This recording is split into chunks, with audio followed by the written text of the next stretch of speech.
আসিয়ার ঘটনাটি যে সময় ঘটেছে এই সময়টি আসলে বাংলাদেশের কনটেক্সটে এই সময়ে এটা বাংলাদেশের উপর একটা চপেটাঘাত, যে সত্যি সত্যি এখানকার আসলে প্রান্তিক দরিদ্র এবং যারা আসলে ভীষণ অসহায় সেই অবস্থায় নারীরা আসলে কেমন আছে, এটি দিয়ে আপনি আসলে বুঝতে পারবেন যে বাংলাদেশের এরকম অবস্থা মানে কেন হয়েছে বা কেমন অবস্থায় বাংলাদেশ সময় পার করছে। আর একটা বড় ব্যাপার হচ্ছে যে ধর্ষণের পেছনে অনেকগুলো কারণ থাকে।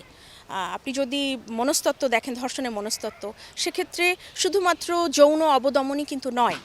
ধর্ষণ মানে নানা ধরনের জরিপ এবং অন্যান্য গবেষণায় উঠেও এসছে যে ধর্ষণ আসলে পুরুষকে এক ধরনের এম্পাওয়ার করে।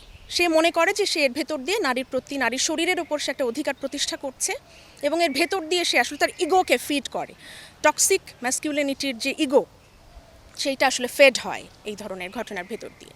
আর শিশুরা তো খুব সহজ শিকার, শিশুরা সিক্রেট রাখে, তারা গোপন রাখে। একটি শিশু সে তো তখনও বেড়েই ওঠেনি, সে তো একদম ফুলের একটা কুঁড়ির মতো। সে কুঁড়িটি জানেও না যে তাকে কিভাবে এক্সপ্রেস করতে হবে, কিভাবে সেটা শেয়ার করবে, কিভাবে সে বিচার চাইবে, সে তো জানেই না। তো যে ব্যক্তি ধর্ষণ করছে সে জানে যে এই শিশুটি হয়তো কথা বলতে পারবে না, সে আমার সহজ শিকার, আমি তার উপরে ঝাঁপিয়ে পড়তে পারবো। এবং অধিকাংশ ক্ষেত্রে দেখা যাচ্ছে যে পারিবারিকভাবে দেখা গেছে যে এরকম একটা জায়গা থেকেই তার উপরে এই ধরনের নিপীড়নের একটা ব্যাপার হয়েছে। তার কারণ হচ্ছে যে মানে পরিবারের লোকেরা যদি ধর্ষণ করে, দেখা যাচ্ছে যে বিবাহ সম্পর্কিত আত্মীয়কে সে ধর্ষণ করলো, যেটি সম্ভবত আসিয়ার ক্ষেত্রেও হয়েছে। সে জানে যে এই বিষয়টি আরও কেউ হয়তো তাকে প্রশ্ন তুলবে না, সে যদি এই ঘটনা করে সে পার পেয়ে যাবে। এবং আপনি দেখুন কি নৃশংসভাবে, কি বিভৎসভাবে শিশুটিকে তারা অত্যাচার করে তাকে আজ এই মৃত্যুর দিকে তারা ঠেলে দিল। তো আমি মনে করি যে এটি আমাদের এই একবিংশ শতকে বাংলাদেশের জন্য, আমাদের সকলের জন্য এটি একটা বিরাট পরাজয়ের একটা জায়গা। আপনি এটাকে মানে এই ধরনের ঘটনা, আমাদের এই বিচারহীনতার যে সংস্কৃতি, একটা বিচারহীন সমাজ, বিচারহীন সময়ে আমরা পার করছি এবং ধর্ষকরা আসলে জানেও যে তারা পার পেয়ে যাবে। তারা এই সময় আসলে এমন একটা অস্থির সময়, এখানে আসলে সত্যি সত্যি কেউ কথাগুলো শুনছে না বা বলবে না, বিচার করবে না, তারা এটা বুঝতে পারে। তো এই সময়ের অপেক্ষায় হয়তো তারা থাকে, এই জায়গায় এই সময়গুলোকে বেছে নেয়। আপনি দেখবেন যে সমাজে যখনই কোনো অসঙ্গতি তৈরি হয় একদম কেন্দ্রীয় ক্ষমতার জায়গায়, তখন কিন্তু এই ধরনের শুধু ধর্ষণ নয়, আরও বহু ধরনের অপরাধ, সেগুলোর মাত্রা ভীষণভাবে বাড়তে থাকে। তো আমার মনে হয় যে এটি একটি খুব বড় ধরনের ঘটনা, যেটি একটি জাতিকে মানে নাড়িয়ে দিতে সক্ষম। এবং এরপরেও যদি এখন আমরা আমাদের সত্যি সত্যি দর্শন চৈতন্যের জায়গাকে মানে আমরা সিরিয়াসলি না নেই, যে আমাদের ভবিষ্যতে বাংলাদেশ নির্মাণ আমরা কিভাবে করব এই 51% নারীর দেশকে নিয়ে, তাহলে এটি হবে আমাদের জন্য খুব চরম ব্যর্থতার জায়গা। একটা বড় ব্যাপার যে প্রতিরোধ বলুন, যে কোনো ঘটনার প্রতিরোধ কিন্তু একটা সাংস্কৃতিক চর্চা, ঠিক না? মানে একটা ঘটনা ঘটে গেল আপনার সামনে, আপনি হয়তো মানে তখনই তাৎক্ষণিকভাবে আপনি উঠে কথা বলতে পারবেন না, কিন্তু আপনি যখন দেখবেন আরও 5টি মানুষ কথা বলছে বা আপনাকে আহ্বান জানাচ্ছে তাদের সাথে যুক্ত হওয়ার, তখন আপনি দাঁড়িয়ে যাবেন। তো আমি বলবো যে প্রতিরোধের যে সংস্কৃতি নিজেদের ভেতরে, নিজেদের দেশের মধ্যে এই ধরনের একটি বিষয় ঘটেছে বা ঘটছে, এই প্রতিরোধ একটা মানে সাংস্কৃতিক চর্চা। এখন এই যে ধর্ষণের মানে বিচার হয় না, তারপরে আমাদের আন্দোলন হচ্ছে, এই আন্দোলনকে ঘিরেও কিন্তু নানা ধরনের রাজনৈতিক বিষয়গুলো ঘটছে এবং আন্দোলনগুলোকেও শেষ পর্যন্ত দেখা যাচ্ছে যে অনেক সময় একটা স্বাভাবিক সাধারণ আন্দোলনকেও কিন্তু ঠেলে দেওয়া হয় নানা রকম এজেন্ডা পূরণের জন্য। তো এই ধরনের একটা বিষয় হলে এটি সত্যি অ্যালার্মিং। আর প্রতিকারের বিষয়টি যদি আমি বলতে চাই, একটি রাষ্ট্র তার কাঠামোতে কিভাবে সত্যি সত্যি নারীর সুযোগ্য সম্মান, তার ন্যায্য অধিকার, তার নিরাপত্তা, এগুলো দিয়ে তাকে প্রতিষ্ঠা করবে, এটা আসলে রাষ্ট্রের মানে তার মূল দায়িত্বের ভেতরে এটা পড়ে। প্রথমত হচ্ছে যে আমি যদি প্রতিকারকে দুটো ভাগে ভাগ করি, স্বল্পমেয়াদী প্রতিকার এবং দীর্ঘমেয়াদী প্রতিকার। স্বল্পমেয়াদী প্রতিকারের দিকে আমরা আগে একটু যাই। স্বল্পমেয়াদী প্রতিকারে আসলে অনেক কিছু রয়েছে, মানে সবই আপনাকে একসাথেই চালাতে হয়। যেমন ধরুন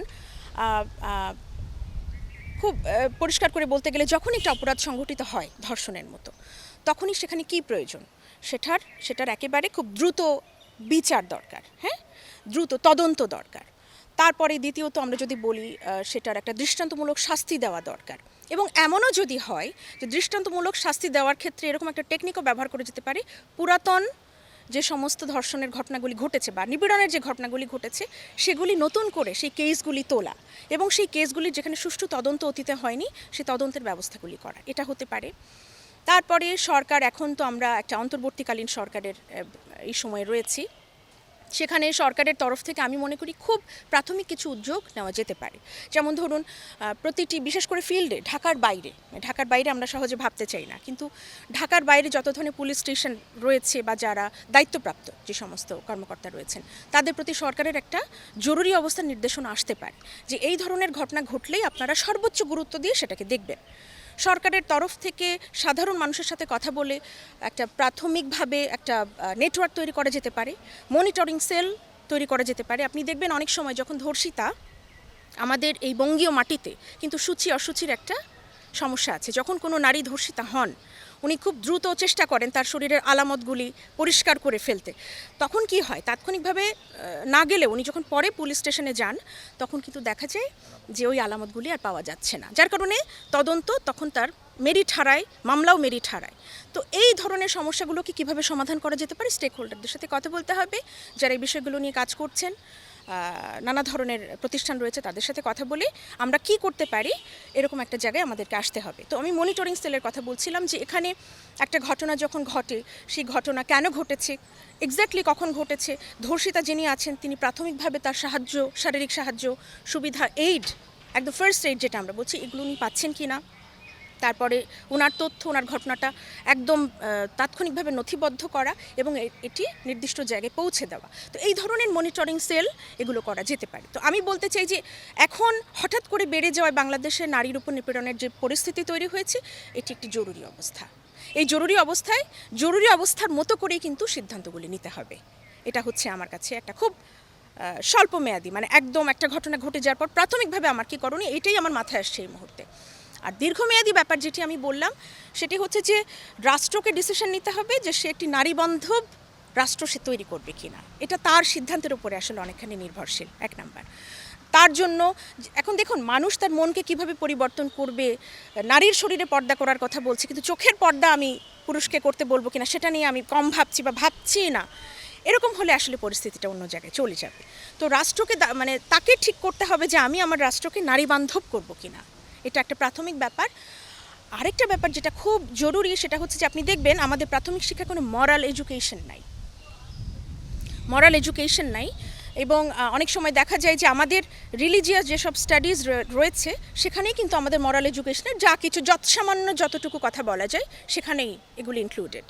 কিন্তু আমি মনে করি যে সত্যি সত্যি কথা বলে ভাবতে হবে যে আমরা প্রাথমিক শিক্ষায় এই ধরনের সচেতনতার জায়গাগুলো আমরা কীভাবে ইনক্লুড করব, সেটা একটা ব্যাপার। আরেকটি বিষয় হচ্ছে যৌন শিক্ষা, প্রাথমিক যৌন শিক্ষা, এটা ভীষণ জরুরি। মানে সমাজে এখন বলা হচ্ছে যে একটা সহমর্মিতার সমাজ, সমতার সমাজ, ন্যায্যতার সমাজ, যে সমতার কথা বলে আমরা আসলে এই জন অভ্যুত্থান করেছি জুলাইয়ের।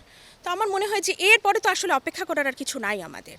তো আমাদের এখন ওই যে এক্সিলারেটিং অ্যাকশন, এখানে যদি আপনি না যেতে পারেন তাহলে এই সমাজ মুখ থুবড়ে পড়তে চলেছে, যেটি আমরা কোনোভাবে সহ্য করব